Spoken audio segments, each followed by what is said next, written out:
We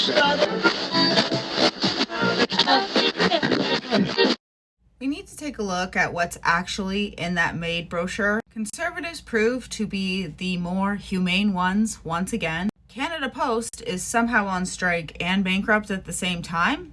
And I dare the left to be mad at this new executive bill that Trump is signing. So welcome back to the Freedom Pines podcast. I'm your host, Jamie B. Don't forget to like, comment, and subscribe. And thank you guys so much for watching my videos. It truly, truly means so much to me, okay? I am hoping to provide you guys with some content that is maybe more educational so that I feel like I can give back, you know what I mean? You guys sit here and you listen to my opinions and you give your own, and I truly am so grateful. I love that because I know when I'm making my comments on YouTube, it's because I'm really passionate and I'm really like either agreeing or disagreeing or just really engaged in the content. So thank you guys so much for watching, and let's get into today's video. So first, let's talk about Trump signs bill banning non-consensual sharing of explicit images. Do you think that there is a way that the left could be mad at this? I need to know. If you see it, let me know. People wonder why I'm still on TikTok. Because TikTok, you guys, is so influential, okay? If you can't be on it, I completely understand. I am not on Twitter because I cannot mentally handle Twitter. You know what I mean? Like, I'm on Twitter, but it's only on my computer. I never remember about it, okay?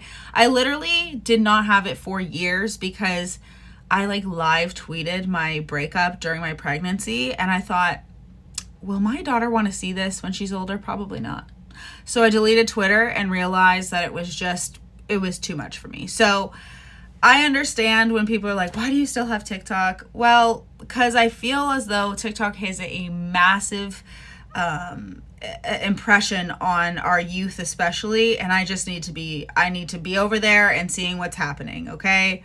And you know what? I don't make a lot of videos over there anymore, but I like to be the voice, a voice of reason over there sometimes because, man, oh man, sometimes that doesn't exist. Second, let's talk about the Made for Teens brochure, okay? This thing, okay? Because what it's really saying, at the bottom it says, children are uniquely vulnerable and Canada's first priority must be to provide high quality medical care for children.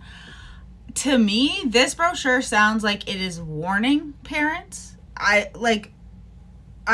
don't know if this is really pro-MAID. I honestly don't think so. The way that I read this was that it was a warning to people because this is actually happening and people don't know. This was one of the things that gets me really, really upset. So if you see takes with my eyes watery, that is why, because that above, as somebody who has a child that is that age, after learning in my program that some parents didn't want to get their children diagnosed because they feared something like this, and me thinking they were absolutely crazy, and not long after the government proved them right, okay?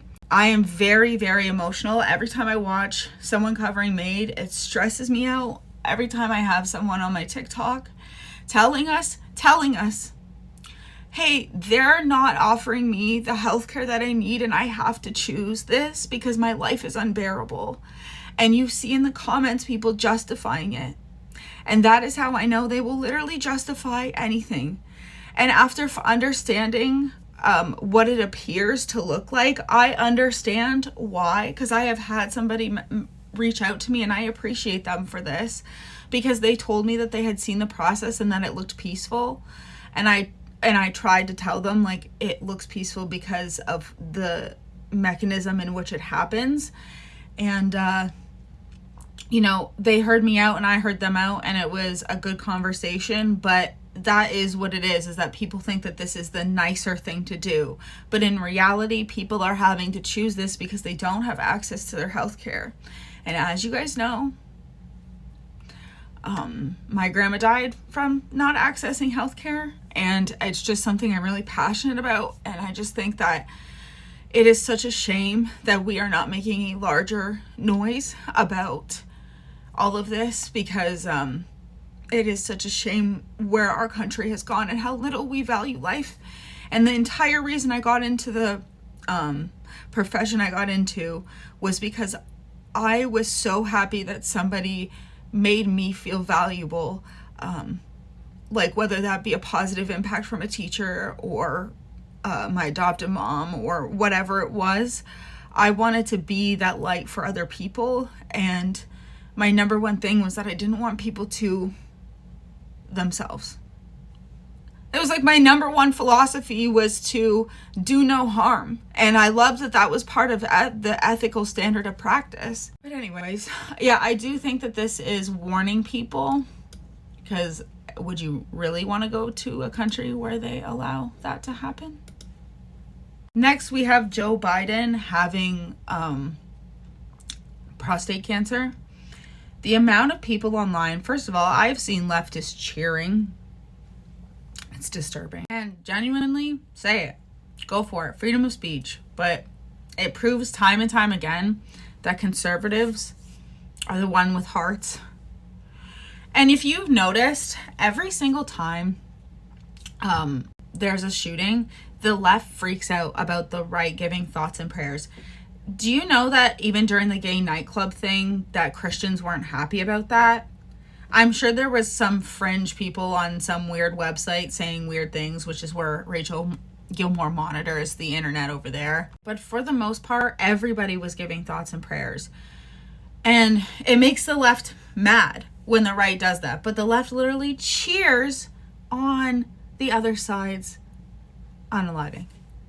I'm sorry I gotta talk like that. I'm sorry. Next, I'm going to talk about a clip that I seen on the weekend that is obviously taken down now, but it had to do with an ambulance being blocked by the protest, by the protests in Toronto, I believe. First of all, I'm going to say what everyone else is probably thinking. Do you guys remember that this was the first attack on the people who were standing up for freedom? Was they're blocking hospitals, they're blocking ambulances from being able to go through. I really doubt that when they were running those stories and smearing those people, there were not a lot of people, not a lot of protesters. And I really don't think that they were actually blocking the entrance. I think they were just standing near the entrance, because I seen it with my own eyes. I lived near London, Ontario, and I seen what they said was happening, and I drove because it was by my vegan restaurant, and they were nowhere near the ambulance entrance. Okay? Sorry, I keep fixing my hair. It is getting used to summer air. Okay? Despite it being 12 today, 12 degrees in Northern Ontario. Actually, it was -3.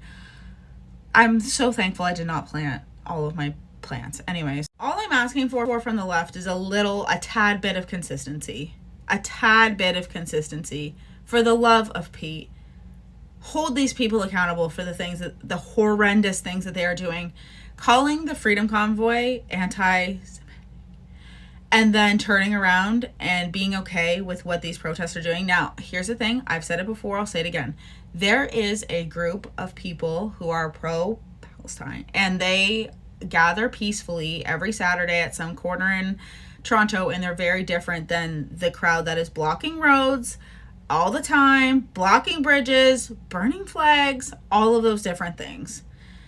And the fact that the left doesn't call out this behavior is absurd, because they were not okay with honking horns. And you know what? Maybe that did drive people crazy, but they stopped after a day and a half. I'm pretty sure they stopped. Okay? Like, yes, there was horns. But also, at the same time, every single thing that they said that the convoy was doing, shutting down businesses, you guys shut down businesses for 2 years. Businesses are struggling. People are afraid to leave their houses. Oh, really? Elders are afraid to leave their house. That sounds familiar.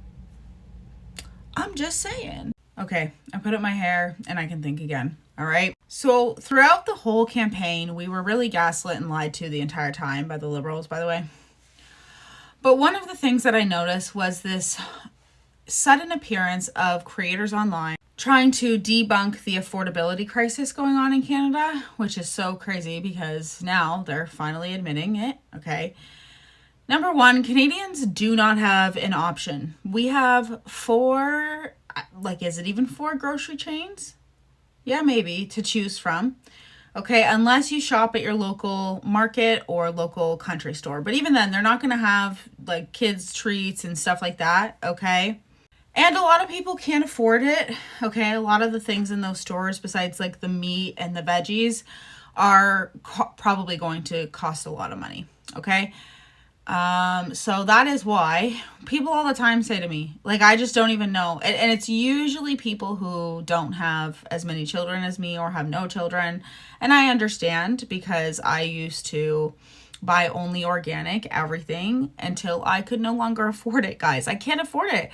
I understand when I like post a picture of my shopping cart, people are always every single time talking about something in that cart that I shouldn't have. And I'm like, yeah, guys, I know because even when my daughter was young, I cared about what I like gave her a bath in, what she ate, and what, formula she had, because I really couldn't breastfeed. Anyways, had I known I could have pumped full time, I would have just had a pump then, because that's what I did for my boys. But I digress. Let's move on. I know. I can't afford it. I cannot afford even the groceries that we fucking get now. So, and not only that, we get like 4 snacks. That's it. Crackers, gummies, well, like in meat snacks. But as for pantry wise, I bake everything. We get crackers, granola bars, gummies, and cereal. That's the only thing in our pantry. Maybe sometimes we do get some bear paws, but then, goldfish, but I count those as crackers.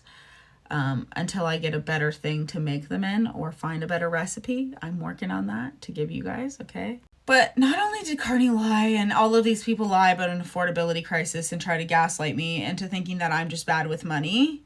No. We used to be able to afford groceries. You cannot gaslight me into telling me that all of a sudden my groceries just doubled while I'm not getting any of them. And we have no other options. Okay? I said this on my TikTok. Our compliments and Giant Tiger, it's your time to shine. Because if you really want to lower prices, everyone will go to you. Because it sucks for people in northern places and rural places, because the only access to grocery stores that people have is usually either an Our Compliments brand or a Loblaws brand. The only places that I've seen independent grocery stores are Toronto. So if you're in Toronto, have fun. But if you're anywhere else, I completely understand. All right. These pre-modular homes, I finally looked them up. It looks like granny suites. It looks like what I want to build my in-laws and my grandparents on my property. So isn't that great? That's so awesome. It is looking more and more like we are going to be moving to Alberta. The more that I hear, the more that I hear / don't hear from Mark Carney. This entire thing is a mess. What is their plan? What's their agenda? Are they going to be putting through the things that Pierre has, offered and had these ideas? Because he's said he wants to cut the GST on homes. That's Pierre's idea. I've been listening to Pierre for a long time, and that was that man's idea.